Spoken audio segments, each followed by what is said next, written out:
24 years or so since the book, the original graphic novel came out, and there's been talk of a film all that time. What was your reaction when you first saw the film completely printed?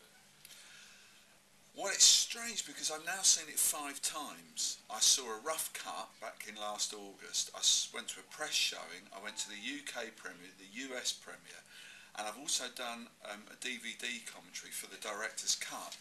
So I've seen it a lot now.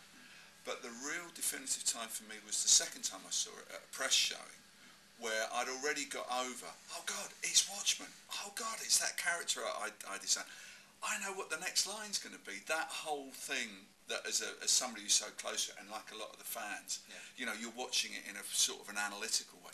The second time I watched it at a press showing with nobody there, me anonymously in the middle of a load of press, I can honestly say I sat there and I thoroughly enjoyed it. It was like a good Saturday night at the movies where you get completely lost in it, and at the end of it you think, oh, that was really good. That I really feel I've had an experience, you know.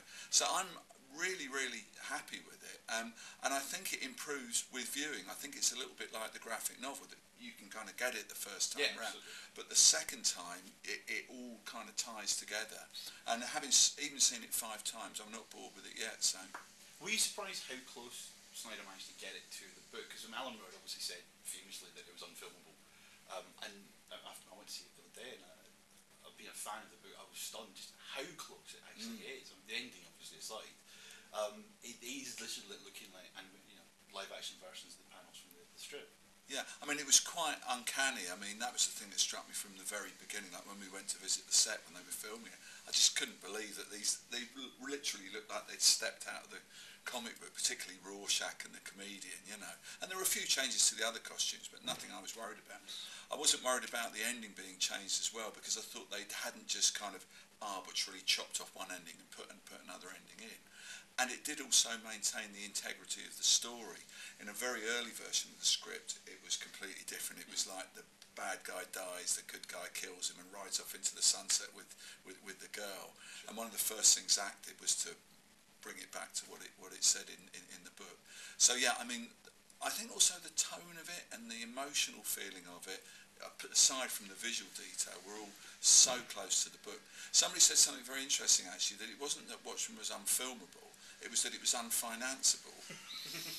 You know, because it's a weird beast. It's a weird beast. It's very long. It's R-rated. It's got a really unusual narrative structure, which I think has thrown some people. I love the narrative structure. Oh yeah, absolutely. And it's very like the structure of the book as well.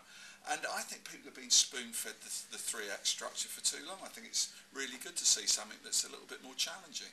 From an artist's point of view, when you see your drawings and your designs and so on from that time ago rendered that close on screen, how does it personally make you feel? No, it's your sort of designs and your images that are now being seen by how many million people in the cinemas.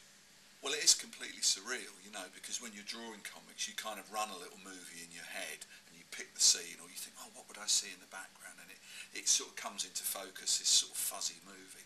And then you find yourself today sitting in the movie theatre watching more or less that same movie with it crystallising and breaking up and crystallising again. And it's completely surreal, and it's very flattering as well, you know. Certainly Zach's storyboard to shoot the thing, you know, had whole pages of the comic book in there, and he even got me to draw some pages relating to the ending that hadn't been in the graphic novel, just to see how I would have visualised it if it had been in the graphic novel. So yeah, I mean, I'm thrilled and flattered, and I can almost look on it as if it's somebody else's work. It's funny, it was so long ago. You know, when you do something creatively, you go through different stages, and you normally end up at the point that you finished and it's in print, of just seeing all the mistakes and thinking, oh God, I could have done it so much better. But I think I'm so far away from Watchmen that I can almost look at it with kind of fresh eyes, and it is amazing how sort of reverential they have been. And to Alan's words as well, not just the drawings, but, you know, some of the best lines, and I mean, the absolute, you know, the line that got applause when I saw it with the press, the Rorschach in prison line, I'm sure you know the one I mean. The fact that all that has made it intact is just wonderful. The origin of wanting to do Watchmen was really that Alan and I had become friends, and we worked on shorter things for 2000 AD, and we wanted to do something longer. And then when the possibility of what was to become Watchmen came up, we just thought, oh great, we can do a real long thing together. We've got 12 issues, we can really go to town on this. I think think it was round about the third issue that we started to think, hey, we've got enough space here to do something really special. We can get into it, not only ask questions that haven't been asked, but to go into things in an amount of detail and complexity that people haven't been able to do before. And particularly with issue 3, where the pirate comic was introduced, and we realised that we were sort of doing a comic about comics. It had a whole different kind of meta dimension to it then. But no, I mean, in all the time we were doing it, we thought, well, it's 12 issues.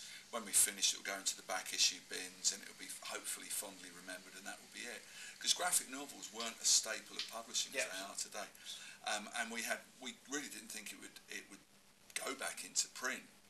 The fact that it did meant that the rights have never returned to us, but it means that we've had income from it over the past 20 years, which is a thing that a lot of authors would envy. And no, I mean, and I think if we'd sat down and thought, right, we are now going to do whatever you like, the Moby Dick or the Citizen Kane of comics, we would have been so hampered by our own pomposity. You know, the fact we just did it as a lark, it was me and Alan and John Higgins doing it as mates, doing something we were enjoying doing.